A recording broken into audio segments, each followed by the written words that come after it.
Welcome, and thank you for standing by. At this time, all participants are on a listen-only mode until the question and answer session of today's conference. At that time, if you would like to ask a question, press star 1 on your touch-tone phone. I would also like to inform all parties that this call is being recorded. If you have any objections, please disconnect at this time. I would now like to turn the call over to Ms. Chelsea Booth. Thank you, ma'am. You may begin. Thank you very much. Welcome, everyone, to the Substance Abuse and Mental Health Services Administration's American Indian Alaska Native Suicide Prevention Programs, Lessons Learned with the White Mountain Apache and Johns Hopkins University.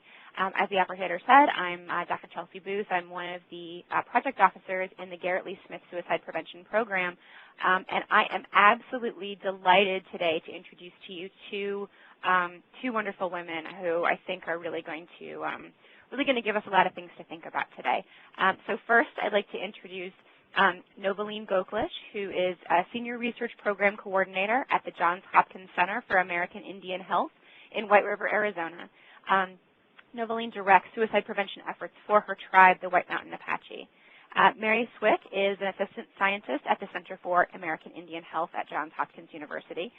She's working on 3 different initiatives addressing youth suicide prevention through community-based participatory research with, surprise, surprise, the White Mountain Apache. So, ladies, I turn it over to you.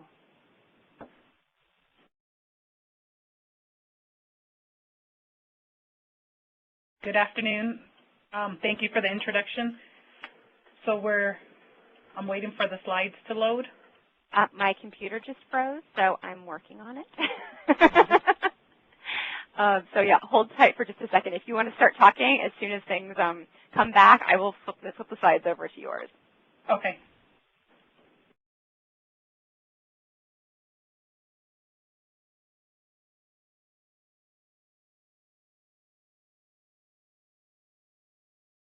And actually, if you go to the top of your screen and click on Content, okay, you'll be able to switch. Oh, wait, it just unfroze. There you are. Okay, I got it. Okay.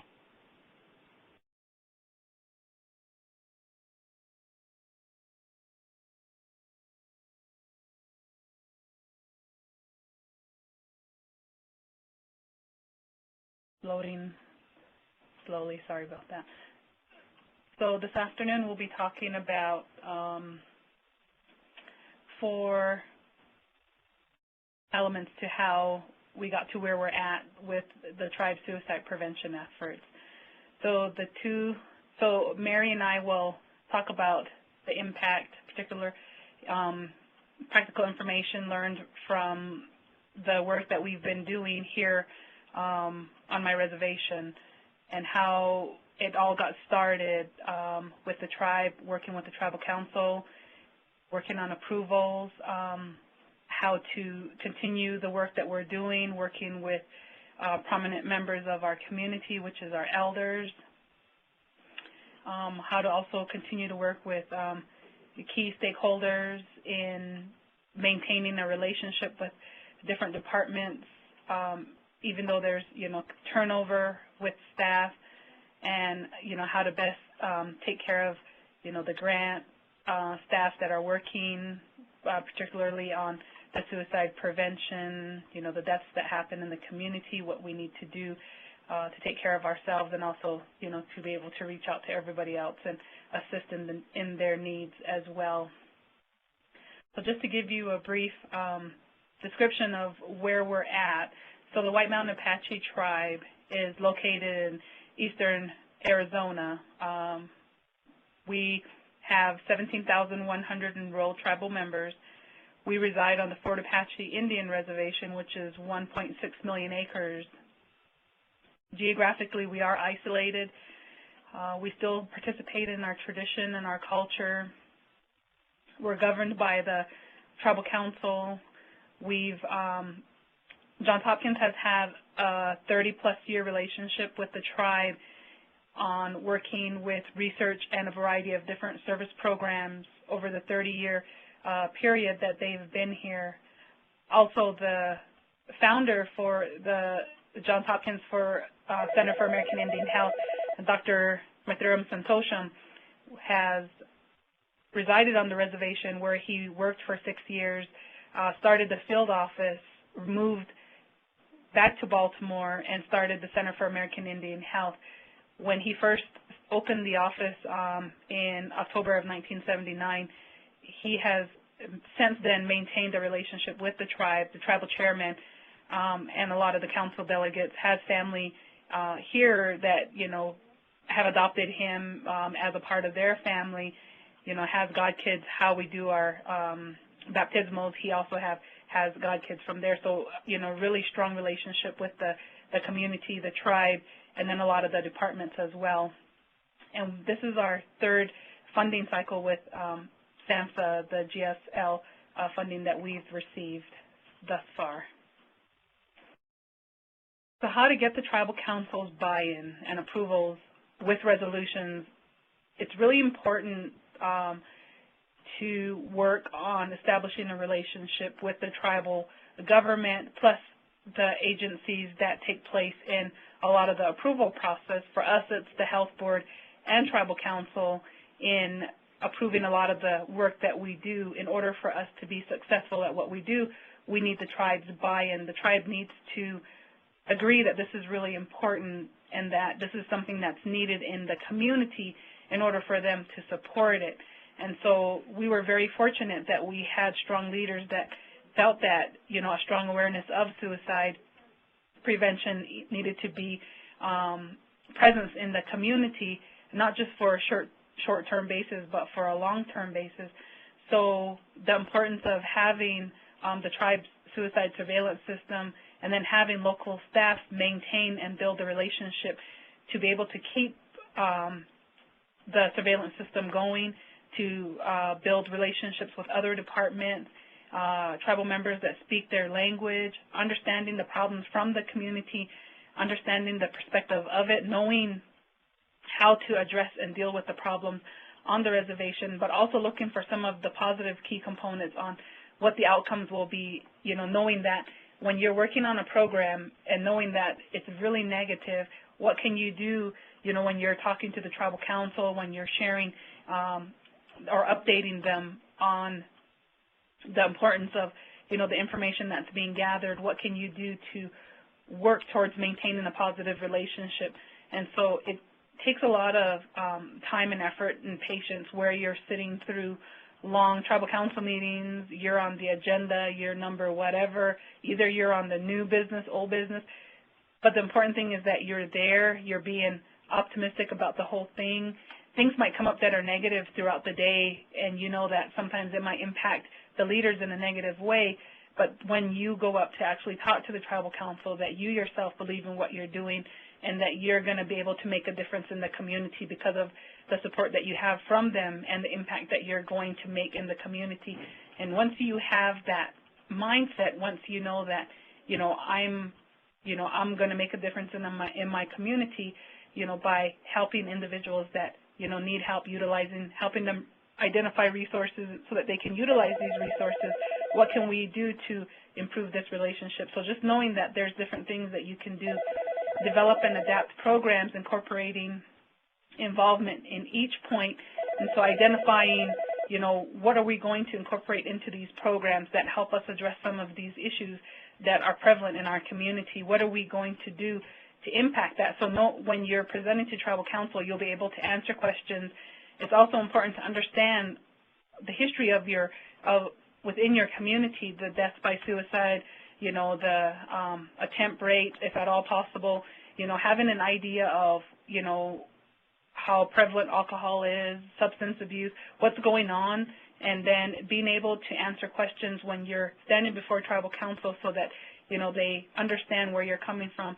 And then just having a face-to-face communication is essential. Going to a lot of meetings, updating a lot of the progress that you're working on, being able to share a lot of important information, letting the agencies know that you're just not there, because you're going to be collecting a lot of information or, because you're wanting to gather data, but you're there to make a difference in the community, that your doors are open, that you're willing to attend meetings, you're willing to do in-services to help educate the community. So a variety of different things to help, move the process forward. And then how to form and maintain an active elders council. So we're going to shift gears here a little bit pertaining to our Elders Council. So the reason why we establish an Elders Council is that talking about taboo or suicide in our community is taboo. So when we first started working on suicide prevention, when we were asked to transfer and work on this program, you know, you have to really think long and hard about if this is something that you'll be able to do, knowing the number of suicide attempts, suicidal ideations, and death by suicides that we have on the reservation. Is this something that you're going to be able to handle mentally as well? And so for us, since suicide and talking about it is a taboo on our reservation, we felt that we needed our elders to help guide us and to help us make the right choices. And so working with our Elders Council, you know, we gave them an opportunity to share their wisdom and to help us choose what's the right path, what our priorities should be, what makes the most sense. And then having meetings with them on a regular basis, working with them and, you know, letting them share their wisdom, not just with us, but with the youth as well, reconnecting them to the children and letting their wisdom, you know, sharing their wisdom with the kids so that the kids also see the importance of our elders in the community, you know, in the schools. You know, having an Elders Council a part of our suicide prevention work is so important that they guide us in a lot of the work that we do. It's really important to listen. We found that out. When our elders are talking, we have an agenda for all of our meetings, and we'll start on a topic. It could be the first topic on the agenda item. And then the elders start talking, and we sit there and we listen, and then we listen and we continue to listen. Maybe halfway through the meeting, we're still on the first item on the agenda. But they've shared so much with us that we feel fortunate to be a part of the meeting and that we're raised to not disrespect our elders and not to interrupt them as they're speaking.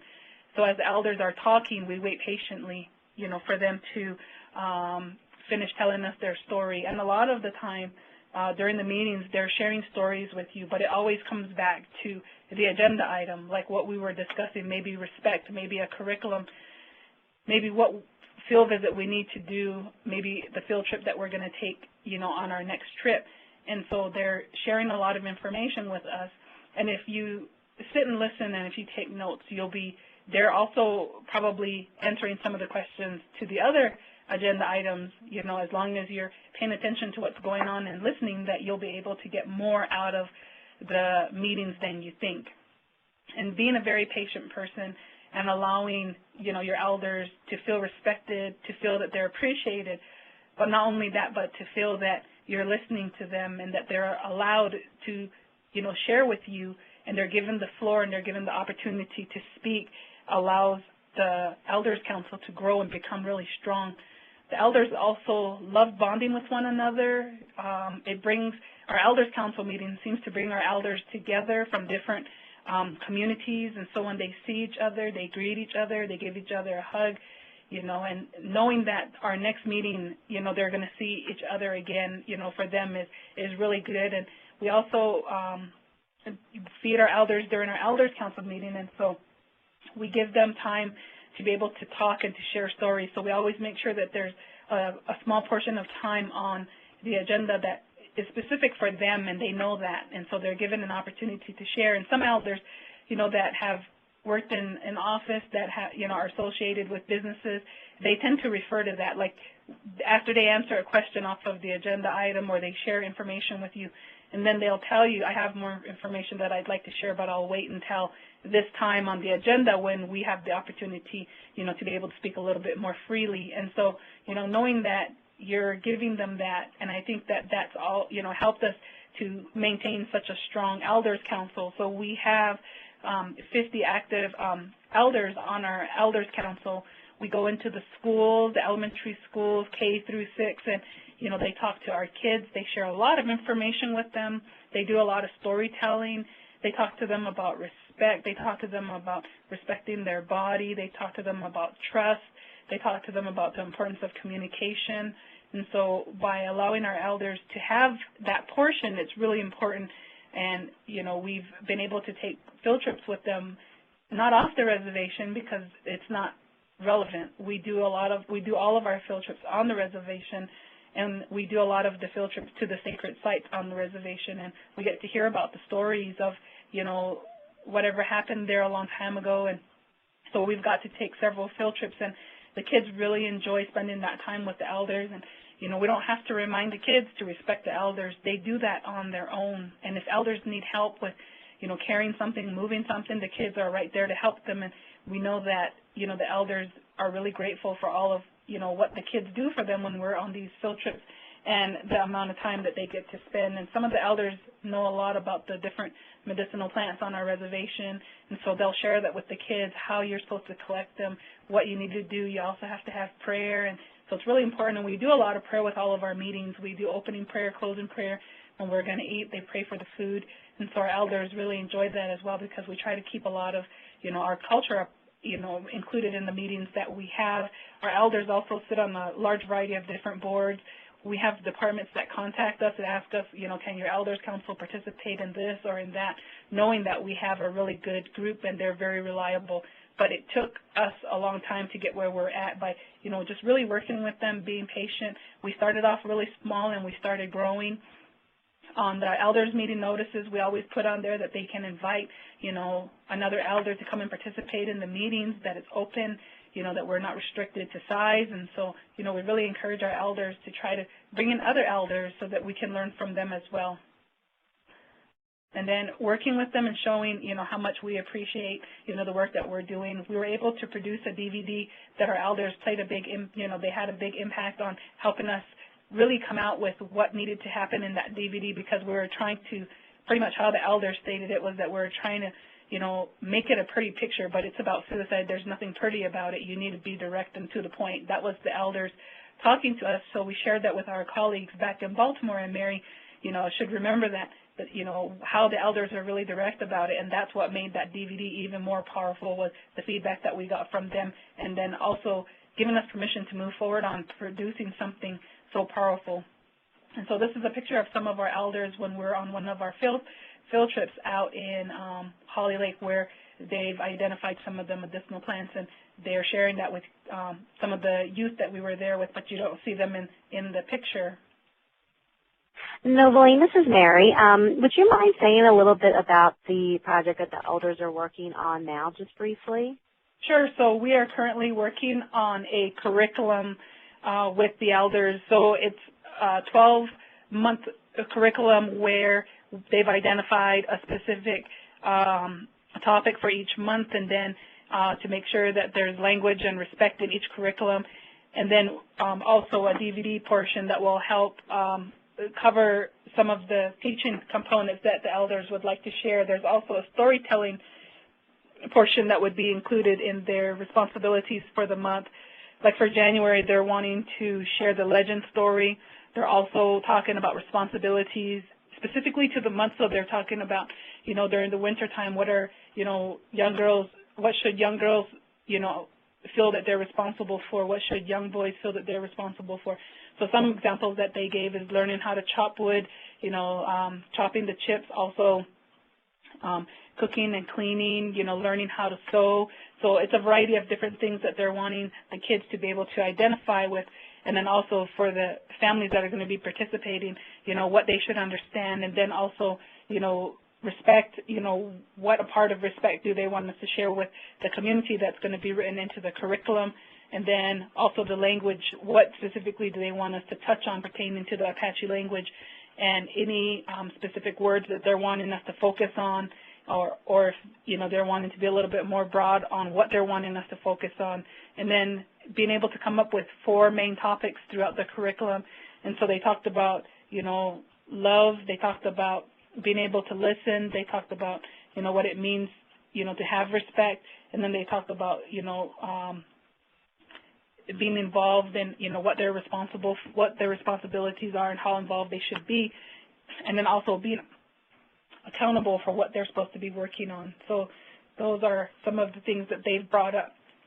We're in the process of working on the other months and trying to figure that all out. It's not as easy as it sounds. It's a lot more consuming.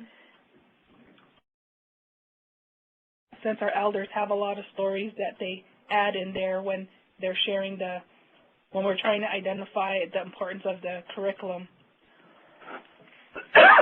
Sorry about that. So being able to identify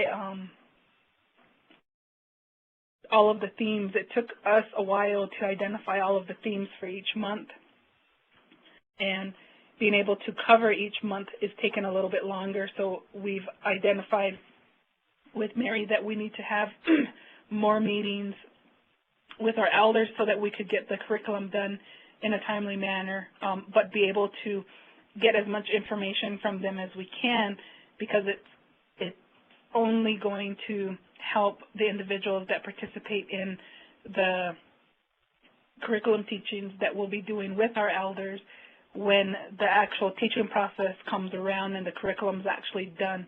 And so the elders are, have really invested quite a bit in the curriculum and, have really worked hard in coming to the meetings and sharing as much as they can with us. And now that they have an idea of what each actual curriculum session is going to look like, it has given them time to think about how we're going to put it together. So working with our colleagues in Baltimore and then get all the information from the elders for us to incorporate that into an actual curriculum is going to be, something very unique for our community, and being able to share that at the community meetings and in the schools we feel is really important as well. Anything else you'd like for me to share, Mary? No, that's perfect. Thanks, Novalene.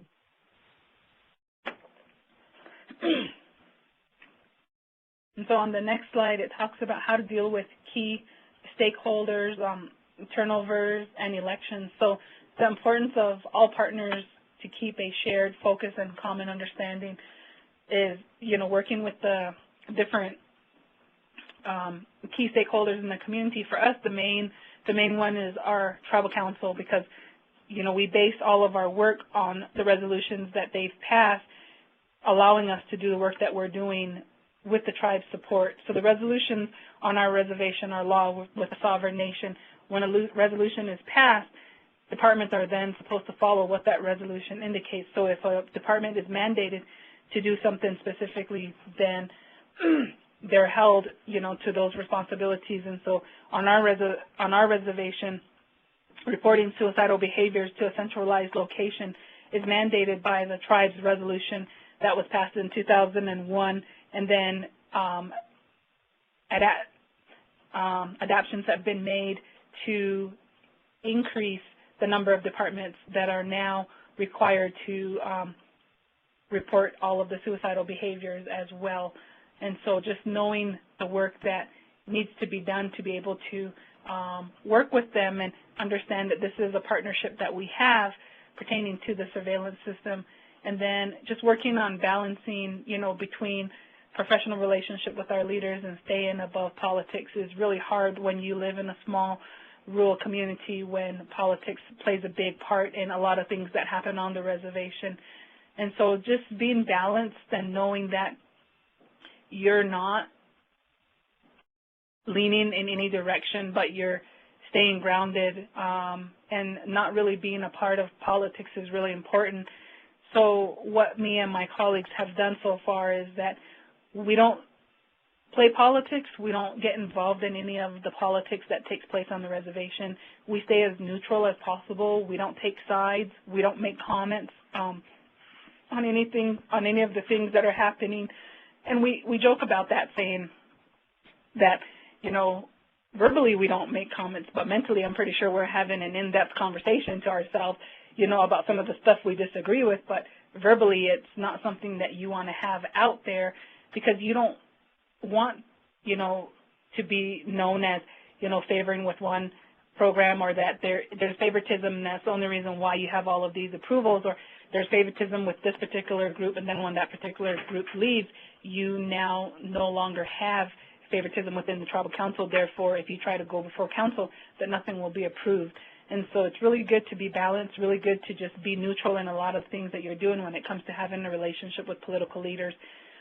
Learning that, was something that we had to do, but we learned it really quick and really fast.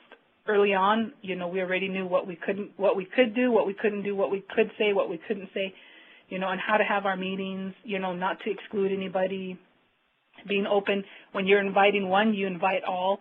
And so just knowing that, you know how to, work with the whole group and not try to just identify specific ones that are maybe a little bit more friendlier or a little bit easier to work with, but trying to work with the whole group regardless of the situation or circumstances. And then creating advisory boards.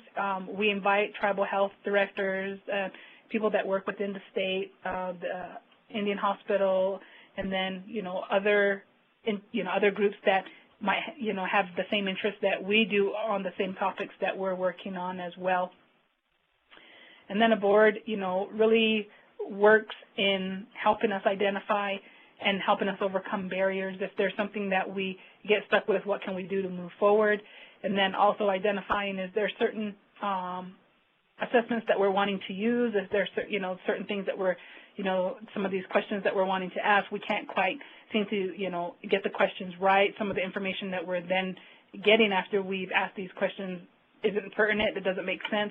And so having, a variety of, a board with a variety of different members is really important because it allows you to cover a wider range of talking to people rather than going to them individually. Having a board, to review a lot of the documents and then work with you on, some of the changes that need to take place so that, you're asking the right questions. Maybe you didn't think about, asking or phrasing a question a certain way, but some of the board members, that maybe have history or, have knowledge in that, they know exactly what you're talking about and they can help in that area as well. And then inviting also some of the tribal leaders to sit on some of the boards because, they do come from, all walks of life and, maybe they have some wisdom in there as well, but also being mindful that they are political leaders and that, you're inviting them to participate on this board and it's specific to this that you guys are going to be working on.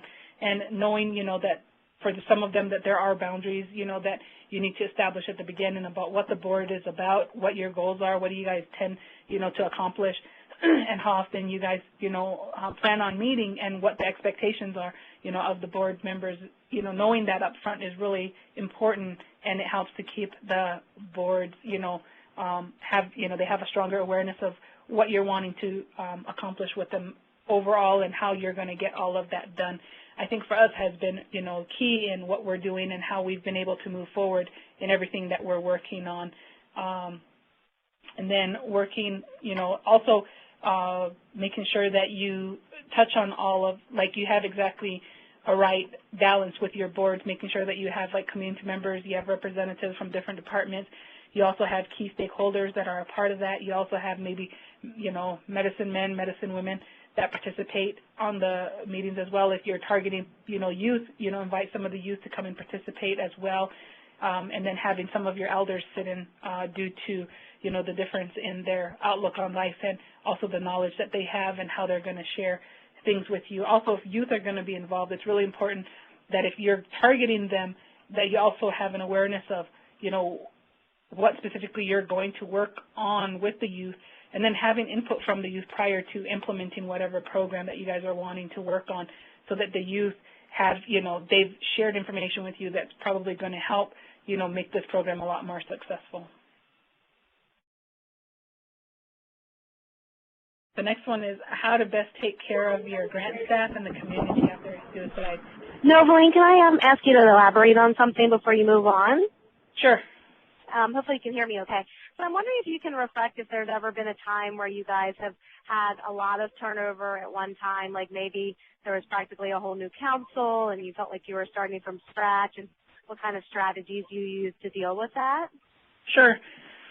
So a few years back when we had our last big election, we had, I think, half of the tribal council, half of the new tribal council was then, they're brand new to the tribal council. And so Francine and I, who's my colleague, Francine Larsler-Hinton, she's the individual that I go with to receive, to get all of the health board and tribal approvals for all of the programs that we work on. And so Francine and I, when we first went to the tribal council, right after after the inauguration and everybody was sworn in, the first official tribal council meeting, we presented to Tribal Council. And so we have to, it's really important that you do a program overview and share with the new Tribal Council or any of the new Health Board members what programs you're working on, how long you've been working on the programs, and then any other programs that you're still working on but not as extensively as the current programs. And so just being able to give a brief overview on all of the programs, how long they're going to be active on how long the programs are going to be active on the reservation, all the work that the staff are doing, how many staff members work on those programs, and then, you know, any other information that you feel is important. Like for us, we do suicide prevention conference, we do suicide prevention walks, and any other activities that might come up so that they have an awareness that this is all of the stuff that you're working on. Being able to put together maybe a one-page overview with bullet points on all of the programs, and then you can just elaborate on each program once you get there. And so you leave something behind that talks about all of the programs that you're working on. And then from there, just, you know, if you felt that maybe, you know, it wasn't the overview that you did, you know, it was too brief, and maybe you felt that you needed to elaborate more on it. And then what you can also do with a lot of the tribal councils, you can request special meetings so that you can, you know, you're given more time than what's allocated during an actual tribal council meeting. So if you request a special council meeting, then you're given about 4 hours or either the whole day to have a special meeting with them, depending on your tribal council and how they work. And then during the special meetings is where you'll be able to maybe bring a little bit more staff in that work, you know, like for us, we'll bring more staff in that work for Johns Hopkins, that work specifically on those programs, and that they'll be the ones that present on those programs. And then because they'll be the best person to answer any questions that come up. And then from there, you know, you would make, you know, be able to introduce some of the staff that work, you know, for your program and what you're working on. And then just letting the tribal council know that, you know, we can, you know, do annual updates. We can do semi-annual updates, quarterly updates on specific programs based on, you know, the interest that they have. And then, you know, any other events that come up, you know, remember to include them to come and participate, you know, in like the walks that we do, the conferences that we host. Also, you know, having our tribal leaders do our welcoming addresses, some of our prayers, and then also they serve as some of our keynote speakers, but it just depends on what event we're participating on. And that has allowed Francine and I to build a strong relationship with the Tribal Council and the Health Board by including them in a lot of the different activities and the different things that we're working on. Also, getting feedback from them on some of the forms that we have, our evaluations or our assessments. Sometimes it's good to get their perspective as well, because sometimes they're also telling us that there are certain things that they want us to be able to look at and be able to have, you know, we're wanting more information on this. How can we get more information on that? And so at that point, it's really good to find out, well, what kind of questions would you like for us to ask, and, you know, be able to have them feel like they're more involved in what we're working on. Anything else you'd like for me to add, Mary? No, that was great. Thanks, Novalene. You're welcome. So how to best take care of the grant staff and the community after a suicide. So since we've been working on a lot of the suicide prevention activities, one thing that we noticed was that we weren't really taking care of ourselves as a staff. Maybe we were doing it, you know, on our own time when we try to, you know, do stuff for ourselves, and because with some of the staff, it started to affect their personal life, from going out and, you know, trying to work on suicide prevention when they're out there in the community doing follow-up visits, you know, listening to the struggles that a lot of our, you know, people have. And sometimes, you know these individuals, and sometimes, you know, they could be family members. And so you're out there doing follow-up visits, and, you know, and then you come back to the office and you're carrying all of that, and then you go home and you still have, you know, all of that. It's weighing in on the staff. And so, you know, it didn't take long for us to realize that, you know, we needed to build in self-care activities into our jobs and our personal lives. And so asking the staff, you know, what are you doing to take care of yourself personally, allowed us to focus on what we needed to do within our jobs, and putting in, you know, de-stressing activities is what we call them, where staff are given, you know, time to focus on everything other than our jobs, you know, some of the stuff that we did was where, we wanted to try to, make the backyard of our office look really nice. And so we would go, out into the mountains and, get rocks and different things and then bring it back and, try to embed them into the side walling of the behind the trailer so that we had some kind of a little, patio area in the back that the staff could go out there and sit and talk, during lunch, or if they needed to just go out there after they had a long day, they could go out there, or, before the day's over, they needed to just reflect on things, then they could go out there and do that. And then also going, we know that there's a lot of littering on reservations, and it's the same for our reservation, and one of the things that we would do is go and, pick up trash, and, and it made the staff feel really good. Another thing that we did is where we would sit and do some journaling, or we would sit and do different activities. If you like to crochet, if you like to draw, if you like to, do different things, then you were given the opportunity to focus on some of that stuff as well. But it wasn't specific, to the job, but it gave you time, to take care of yourself and to help you, de-stress, so you're not stressed and overwhelmed. And the staff really enjoyed doing that as well. And we did. And sometimes when our colleagues from Baltimore would come out, we would do some of our de-stressing activities with them, and we had a lot of fun. Some of it was where we tried to cook for our elders. That was one of our de-stressing activities. And, doing, I guess, just different activities. And, one other thing that we also incorporated into our self-care activities is utilizing prayer on the reservation, working with the churches and, the traditional healers and, going to them and asking for prayer, praying with them, and sitting there and just listening to them, talk to us and guide us and, tell us what we needed to do to keep ourselves safe, to keep ourselves whole so that, we're not falling apart while we're trying to help the community as well. And then the staff, another thing that we did is just take care of one another. If we notice somebody's struggling, having a hard time, we would work with them and talk with them, try to figure out, what would make the best sense, to take care of themselves as well. And, what can we do, for one another, to lift our spirits if we were, having a hard time. And a lot of times as a staff, we come together and we do prayers. And when we have our staff meetings, after we're done with our staff meetings, we pray, we sit there, we talk, we joke around, we laugh. And we actually do quite a bit of teasing, and we do quite a bit of joking around, and we do quite a bit of laughing. But it's not out of disrespect to anybody, but it's a way of us taking care of ourselves. It's something that we have to do in order for us to stay sane. And people always ask us, why are you guys always laughing? If we weren't laughing, we'd be crying, with some of the stuff that we deal with, some of the stuff that we hear, when you're out there doing these follow-up visits, people struggling with suicide, alcohol. How do you take care of yourself? You've talked to 5 people today, and of the 5 people you talked to, every single one of them shared all of their burdens with you. Now you're carrying that. You come back to the office.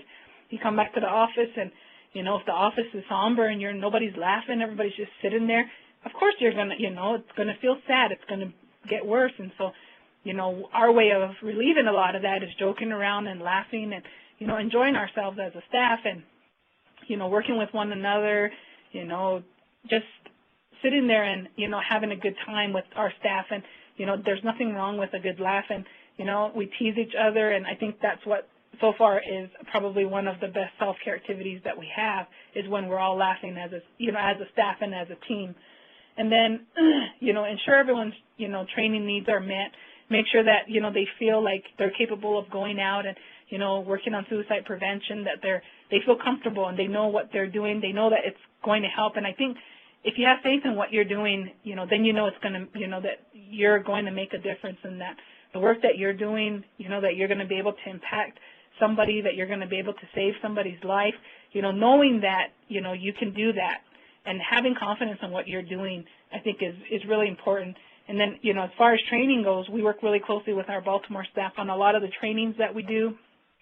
If there's something that we feel we need, we work with them as well, on personal boundaries, on professional boundaries. When we're out in the field, what do we need to be aware of, how to be safe, taking safety measures for yourself and the community, because, you don't know if you're going to come across somebody that's, really violent. And so just being able to identify what the needs are as far as training goes for the staff is really important, making sure that, all of the training needs are met, making sure that, whatever programs you guys are working on, which agencies you guys are working with, that everybody's on the same page as far as what needs to happen for that staff member. And then another important thing is being proactive, staying focused on the goals, reach out to the survivors in the community. When there's a death by suicide, it's really hard in a small community because it's felt by everybody. So a death by suicide in our community is devastating. One death is too many to begin with. And then, what we do is we reach out to the families, and we work really hard on, how can we identify resources for the families, what type of needs, do they have. And, we don't want to be, we don't want to be intrusive, especially during this time when they're, really suffering and they're grieving and, they're having a really hard time and they probably don't want to talk about a lot of things. And so we don't go there to ask, questions and, we don't go there for anything but just to let them know that, we're here as a resource. We're here if you guys need us. And, we're there, but, not really to where we're, talking to a lot of people and stuff. And then we'll ask, if they want more information on anything, then we try to get as much information from them as possible. Or if they just want time, and then we'll go ahead and, we'll give them the time that they need, and then we'll make sure that we're there again when, they need to talk to somebody. We're not counselors in any means. We don't provide any counseling sessions, but we're willing, to listen. Part of somebody healing is them being able to share their story, and so our staff are trained to listen. And so we can spend hours on end sitting with one person and listening to their story, whether they're a survivor themselves of suicide or it's a family member, that is dealing with a grief and a loss. We're just there, to be a support for them. And that's also what's really important is that the resolutions that are written for us really allows us to do a lot more with what we're working on. And the tribe sees the benefit to it. And so, every time we go to a tribal council meeting, they always ask us, is this going really well? Is everything working out? Are the schools and the different departments responding? Are you guys receiving the referrals? Have you guys met with any of the family members that have lost individuals to suicide? What can, do we need to add anything else to this resolution, to make sure that you guys are allowed to do what you guys need to do to get the stuff done? And so knowing that you have that kind of support, it's really important, and it says a lot about, what your program can do and what you guys are capable of doing as well, and being able to establish something like this. And I know for some it sounds, like it's not doable. So it is doable. A lot of the tribal leaders believe in, helping the community and, implementing prevention and intervention programs. And this is one that we believe is, has worked really well in our community. And, we can't say, that we've saved a life specifically, but we know that we have from the follow-up visits that we've, done, and that those individuals, we have not seen a referral on them, in how many years. And we know that just that visit that we did have a positive impact on somebody's life. So the last quote on here, it says, "Remember, for every person lost, so many more lives are saved by your efforts." And we don't always hear about those. Thank you. Mary, is there anything else you would like for me to add?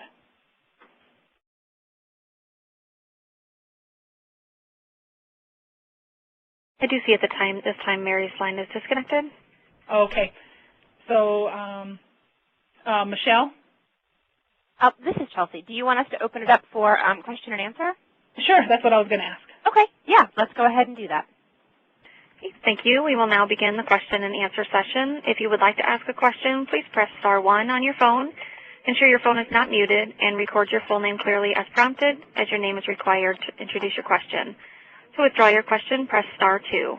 One moment, please, for incoming questions. So, Novalene, while we're waiting for questions to come in, I just wanted to know about a little bit, or listen to you talk a little bit about a little more about you, kind of your process in this whole thing. I mean, it sounds like you've had ups and downs, and you've had to be really creative and flexible, but also patiently persistent. Would you say that that's how you got through it, and how you got to the point where you are now? Yes. So just to bring it back, the tribe suicide surveillance system was not established by us going before tribal council. So in 2001, we had a high number of suicide deaths on the reservation. Prior to that, maybe a 4-year, 5-year window, it was where it was really low to none as far as the deaths by suicide went. And then in 2001, we had a spike of 11 deaths by suicide on the reservation. And during that time, it was the tribal members that went before the tribal council and told them that enough is enough. Suicide is, too much for us to deal with. Some families lost more than one family member to suicide. We, as community members, feel that you as our tribal leaders need to step up and do something, and that we want something done. And so at that point, the tribe established the first high-risk task force in White River and identified a centralized location where all referrals would be made, which was to the high-risk task force. And we were a part of the high-risk task force. 2003, the tribe approached Johns Hopkins and asked Johns Hopkins to apply for funds to move forward in actually implementing the actual database for the tribe's suicide surveillance system. We then went before tribal council to work with them on revamping or adding to the actual resolution to include all of the departments on the reservation, the schools, and anybody. So it was just, you're now mandated, regardless of whether you work or not, to report all suicidal behaviors to a centralized location, which was to the Celebrating Life staff. And in 2005 is when the actual database was established. All of the data started to be entered. Follow-ups were being done, but that was only being done by one staff member because they were in the process of still hiring field workers, going through the training process. In 2006, 2007 is where we got a better understanding of what the tribe wanted as far as the suicide surveillance system.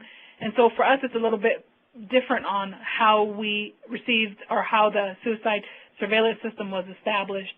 It was the community taking the lead, and then departments being identified as being key partners in this, and then Johns Hopkins ultimately being responsible for all of it at the end. And other departments within other tribes feel that they have enough to where they can go before the tribal council by utilizing us as a resource and being able to share the information that we have, how the tribe took that lead, and then, explaining that we would like for, another tribe to do the same thing. And so there is a tribe that, has gone through that same process where a department went before the tribal council, explained everything that's happening, all of the death by suicides, attempts, suicidal ideations, non-suicidal self-injurious behavior, binge drinking.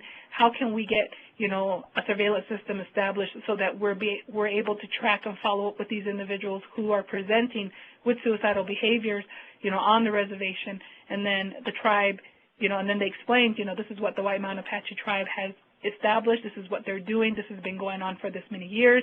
What can we do to, duplicate that same process on the reservation to have that same program? And so a tribe was able to do that, and it's doable. So we know that that it's not something that cannot be done.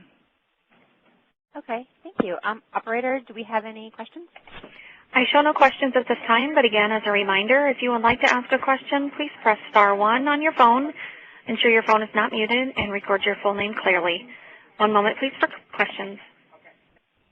So in the meantime, I have another question. It sounds like, when you were describing the history of it, that this really came from the community. What do you recommend for suicide prevention workers who are in a community or in a tribe where maybe people aren't as involved, or maybe they aren't ready to take that step?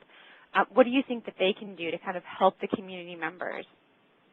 Well, I think the department would be able to take that step themselves, like this other tribe did, where they would go before the tribal council and identify, what's happening on the reservation, that this is happening within our reservation, this is what we're up against, and we're not able to provide services to everybody because we're not able to identify, everybody that presents to, the different departments when they're struggling with suicide, if they go to jail, if they go to the emergency department, or if they're receiving services from another agency, they identify with suicidal behaviors. It's not being reported, so people aren't receiving the services or the follow-up that they need in order for us to make sure that they're safe. And I think the important thing to remember is that a lot of the departments will, they maintain all of that information. So all of these departments have data on, how many people came in, how many people had suicidal behaviors, how many people are struggling with binge drinking, whatever's going on, domestic violence. So, departments maintain that data themselves, but it's where you're able to centralize the location, and then from that centralized location, work with an agency so that they refer out to all of the agencies that need a referral. That person, needs to be referred to. Maybe, CPS needs to be referred to social services, the behavioral health programs, whomever you're going to refer that individual to in order for them to get the services that they need, and also for them, for you to make sure that they're safe. That's the whole purpose of the surveillance system, is, to be able to connect with them and link them to services, and being able to identify. We have a really high number of individuals who have suicidal behaviors, or, where there's so many people making suicide attempts, but yet we don't have those numbers because all the departments, since they're not sharing the data, can't say that the numbers are high.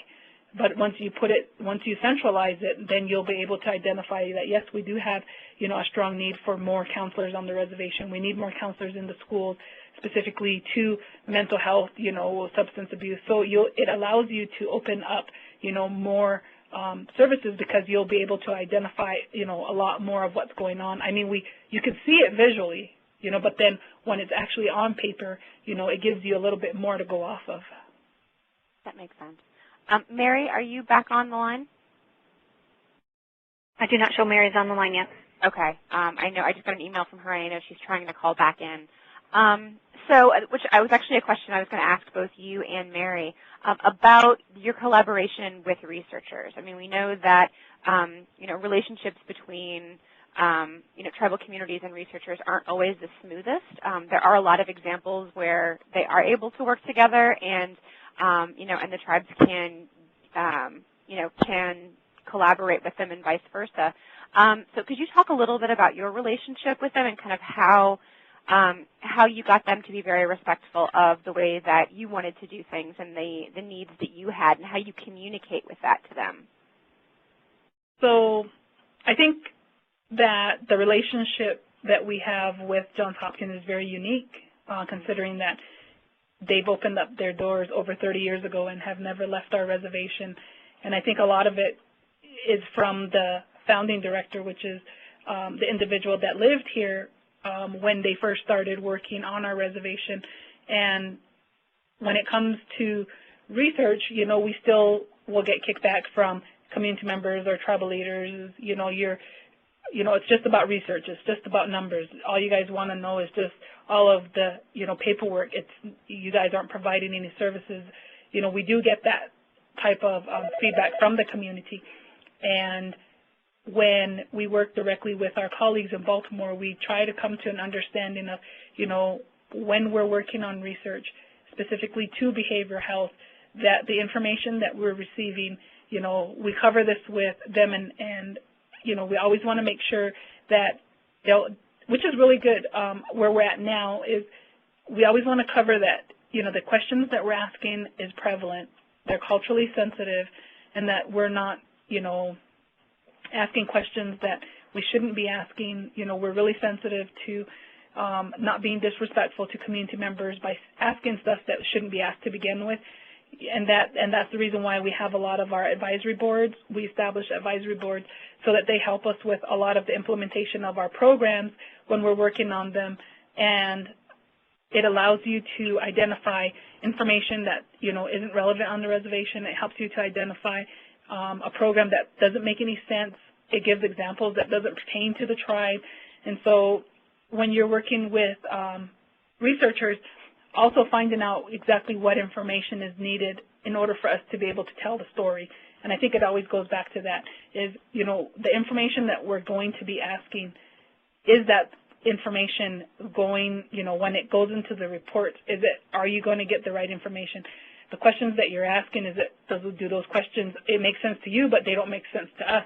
And finding out which questions make sense, what questions are going to draw out the answers that they're wanting in order for us to be able to tell the story of what's going on our reservation.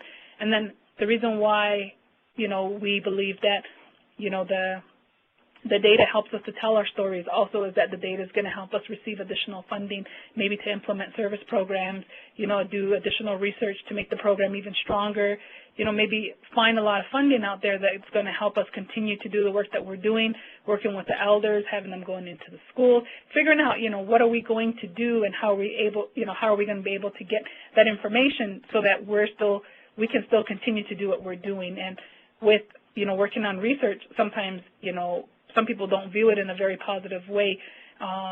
Some of our leaders are like that. And then when they challenge us, it's just, really important to be able to answer questions and not feel intimidated, by some of the questions that they ask. And one thing that we always share is that the work that you do, if you believe in it, when somebody's asking you a question, you should be able to answer that question because they have no idea what you're doing if they don't work on your program. They might challenge you on some things, but you would be able to answer all of the questions specifically to your program, that shows that, you're true, that you really are passionate and that you care about what you're doing, that you're just not there to be there, to receive a paycheck. Because some people look at it like that also. Yeah, and so their questions might just be because they don't understand. It's not that they're hostile, they just don't understand it. Exactly, and so they're wanting information specifically to something you're working on, like, why do you guys do follow-up visits when you guys don't even provide counseling? Well, yeah, no, we don't provide counseling, but we do lend an ear. We sit and spend a long time listening to these individuals, and some people, they'll tell you, that's all I needed. Mm-hmm. That's all I needed was you just sit there and listen, and then when we're in the community and, they ask us these questions, they'll throw stuff in our face, and, we'll tell them, yes, no, we're not counselors, and we never said we were. We're there, to follow up with them, to make sure they're safe, to let them know that we care about them, that there's help out there and that there's hope and that, who can we refer you to, or can I just come back and check on you? Can I come back next week? Can I come back the following week? Just to check in on you. I can come for 30 minutes. We can sit and talk, something like that. That's part of what the surveillance system allows us to do. Yes, we're not counselors, but we can still sit there and listen, encourage them, pray with them. And let them know that, I might not know you personally, but I still do care about you. You're a tribal member, you're a part of my community, and, death by suicide impacts the whole community, all of the first responders, and, we don't want that, and just letting them know that you're there. And I think that so far, we've done that, and some of our staff will go back and they'll, they have a list of people that they did a follow-up with maybe 6 months ago, maybe a year ago, 2 years ago. Every other month they go and check on them. Every, maybe a couple weeks, once a month they still check in on those individuals just to make sure that they're okay, and it's at that person's request. Mm-hmm. So, operator, do we have any questions? I have one question from Debbie Ukwala. Go ahead, your line is open. Good afternoon. I wanted to ask you, what if your tribe already has an elder council? Would you just ask if they could help you, or would we form our own within our program? I think if your tribe already has an elders council, that it would be a lot wiser for you to work with that council rather than trying to establish one. And so the tribe that we're currently working with on introducing the surveillance system, they also already have an elders council, but it's not a part of their program. But they've been inviting a lot of the Elders Council members to their meetings so that they can, start working with them and, being a part of their meetings as well. So when the Elders Council has their meetings, some of the staff from the behavioral health program, they go to those meetings as well so that they can start, building a relationship with them, and the elders know that, the staff that works on suicide prevention, they're going to be coming to the meetings, and we need to try to work with them a little bit more. And I think that it's made it easier rather than trying to, reinvent the wheel by starting a new one. Okay, thank you. You're welcome. So we also have a couple of questions on the platform. So for those of you who would be more comfortable typing out your question, you can go to the Q&A box up at the very top of your screen, and then you can enter a question there. So the first question I have here comes from Lori. And Lori says, it sounds like you have a very active tribal council. What can one do if your tribal council has different expectations than what the grant allows? This would also be pertinent to other departments. We We are a prevention-based grant, and it seems that we're expected to do intervention and follow-up as well. So I think the Tribal Council is very active, and I think there are members that are more active than others. And I think when we meet with the Tribal Council, I think all of the council delegates have their own agenda. They have their own expectations of what they would like to see the outcomes be.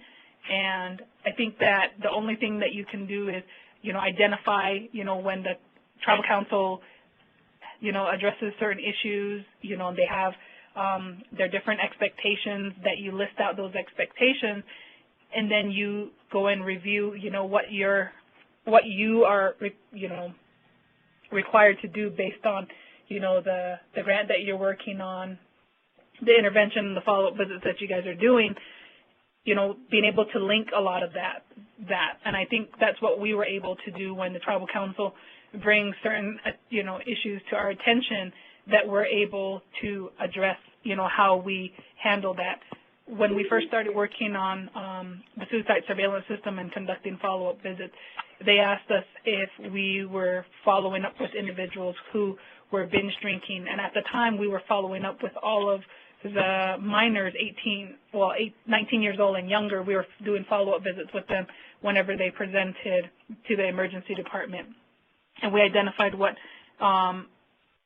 behaviors they were having, but a lot of the older people we were not doing that with. And so the Tribal Council felt that that was something that we needed to focus on. And so we just, explained to them that what they wanted us to focus on was working with the high-risk population. At that time, the individuals that were more at risk of dying by suicide.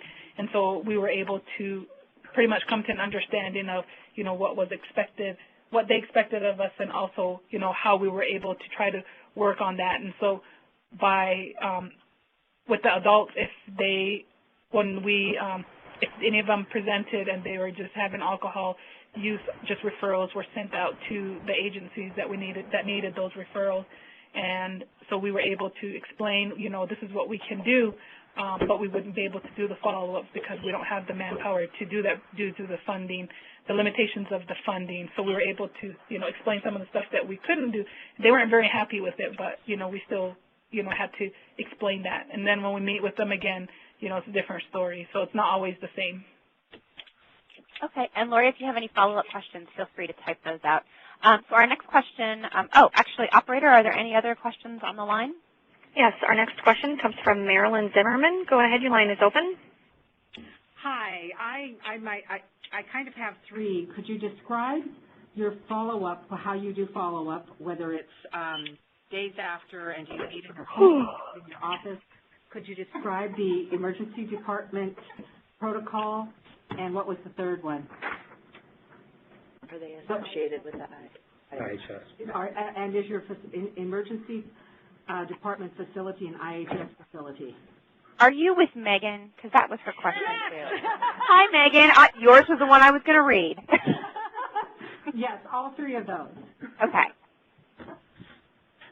So the follow-up process is where we receive a referral on an individual from a department. It could be from the schools, it could be from the emergency department, police department, the churches, or a self-referral. And when we do a follow-up visit with an individual, we have a case manager form that we fill out where we ask a variety of questions to see how we can best help this person and how at risk this person is and how immediate, if there's any immediate danger at that time.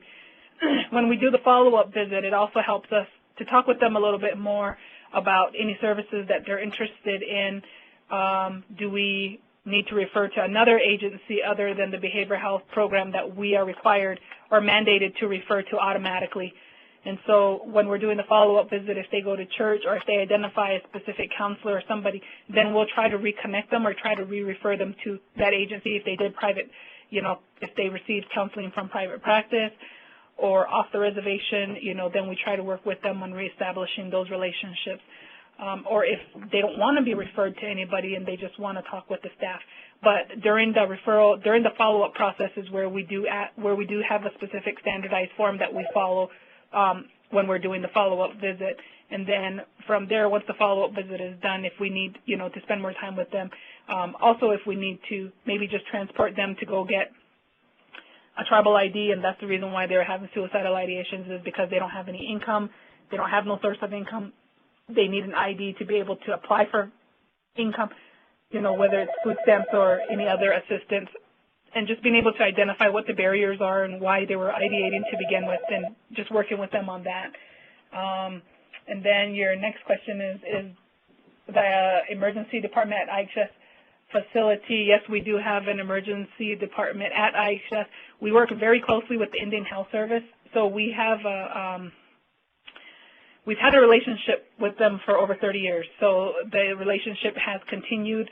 Part of the surveillance system needed to be approved, supported and approved by the Indian Health Service as well, because we do go in and obtain records from them. So we have a very unique relationship with the Indian Health Service on our reservation. And the protocol that the emergency department has on the reservation is when somebody presents with suicidal behaviors to the emergency department, that the physician, so once they're triaged, then the physician will meet with them. If they feel that they need to have someone from behavioral health come and do an assessment with them to see if that person needs to be sent off for services or not, or if that person is going to be going to jail to keep themselves safe. So that's where all of that stuff is determined. And the tribe did a 638 contract with the behavioral health, so the behavioral health is in charge of all of that, also in charge of sending individuals out that present with suicidal behaviors that need long-term care.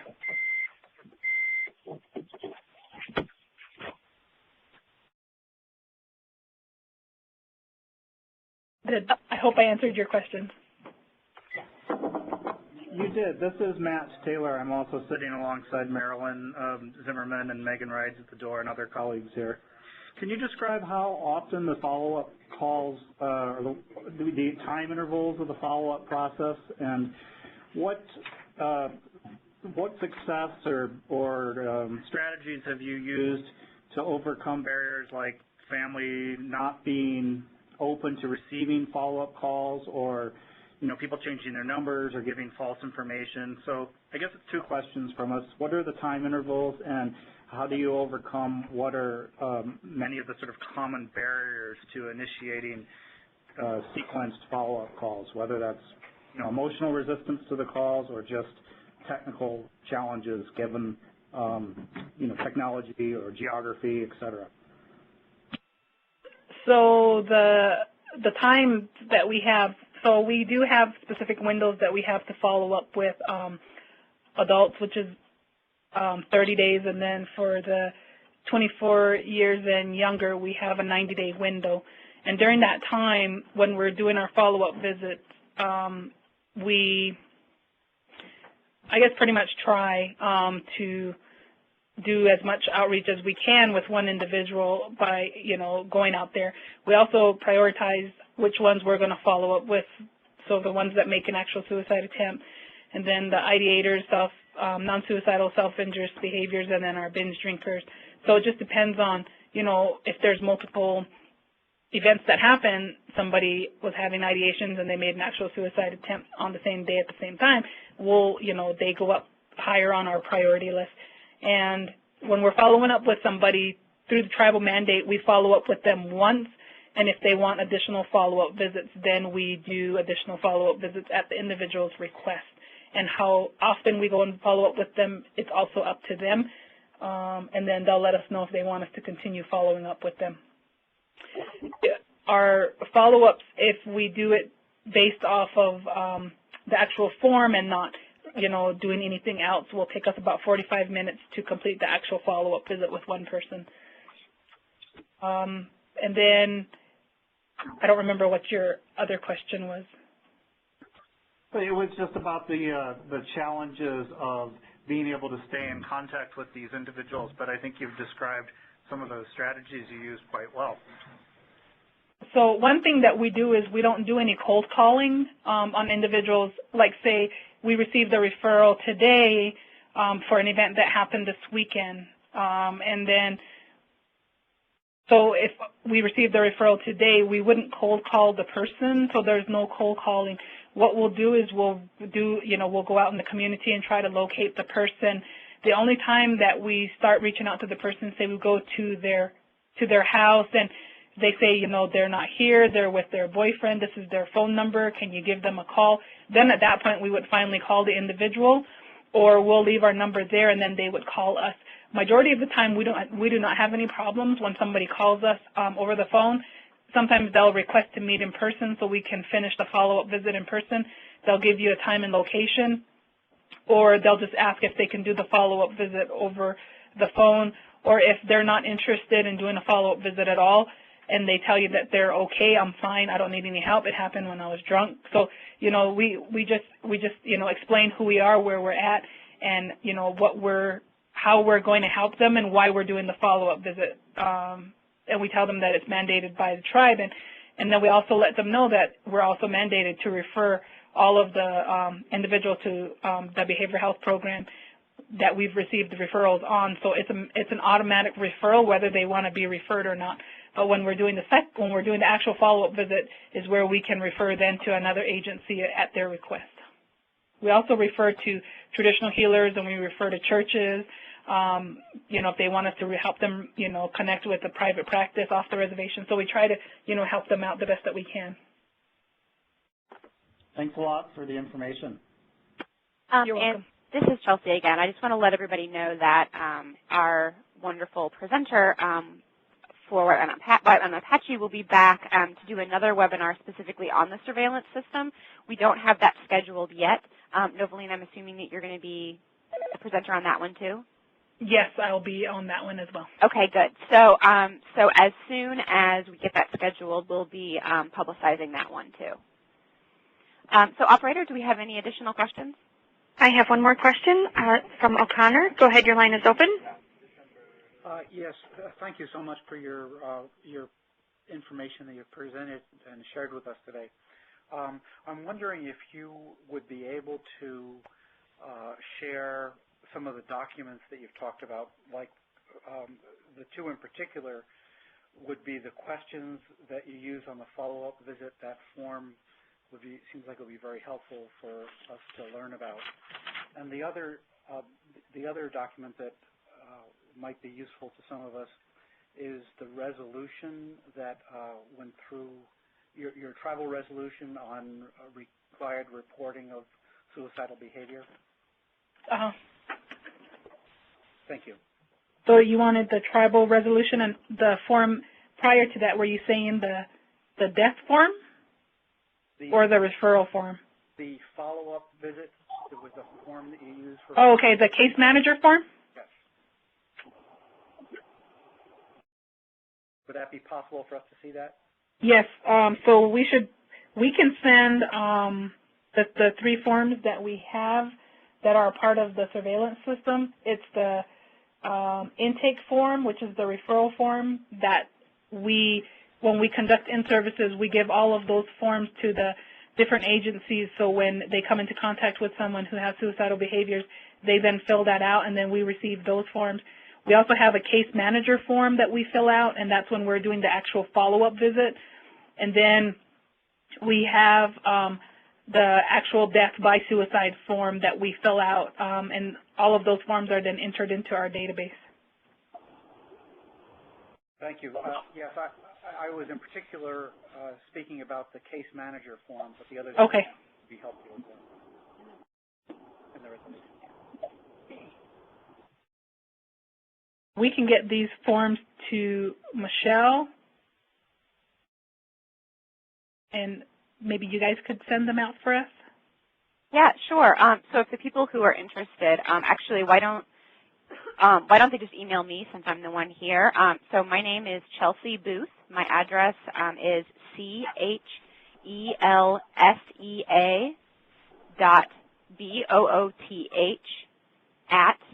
@SAMHSA.HHS.gov.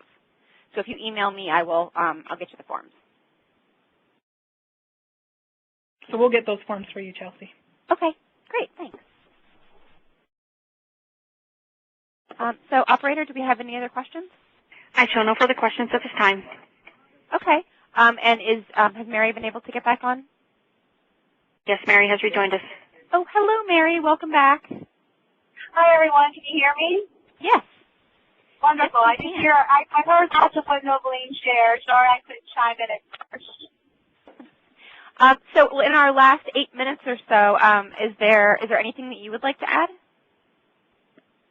No, I mean, I think Novalene did a wonderful description. I know there was the question, and I missed part of Novalene's answer about sort of the trust with researchers and the question related to that and about data and studies. And I think the one thing that I think has helped our partnership and to have the strong evaluation and research component is you don't just do the research with the tribe, and so a lot of our programs have just been services over the years, and all of our research is usually to inform an intervention or a service. So it's I think Novalene and Francine have been able to really explain to the tribe, how this research is going to then help them provide better services to help people. And so I think that's really, helped the relationship. And Novalene hopefully described, she probably did, how the tribe really owns all the data, gets to see all the questions, and we have to sort of ask any time we're going to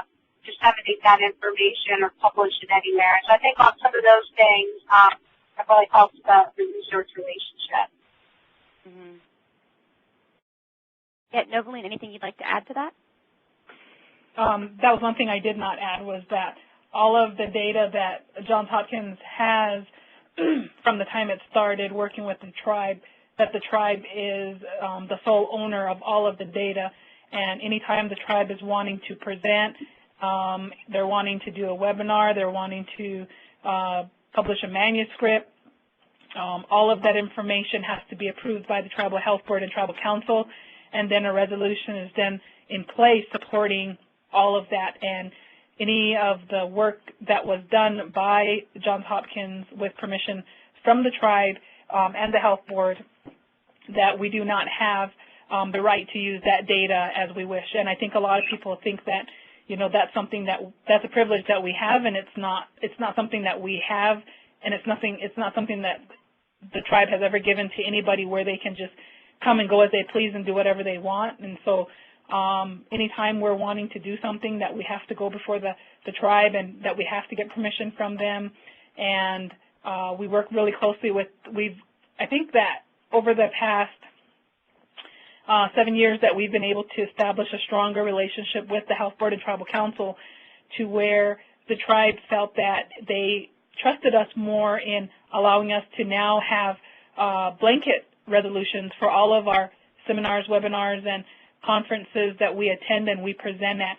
And so for all of the programs, current and past, that we work on or have worked on, that if we're presenting on any of that stuff, that we do get an annual blanket approval, so that we're not having to go back and seek approvals for every single thing that we're working on. And that was at the request of the Health Board and Tribal Council.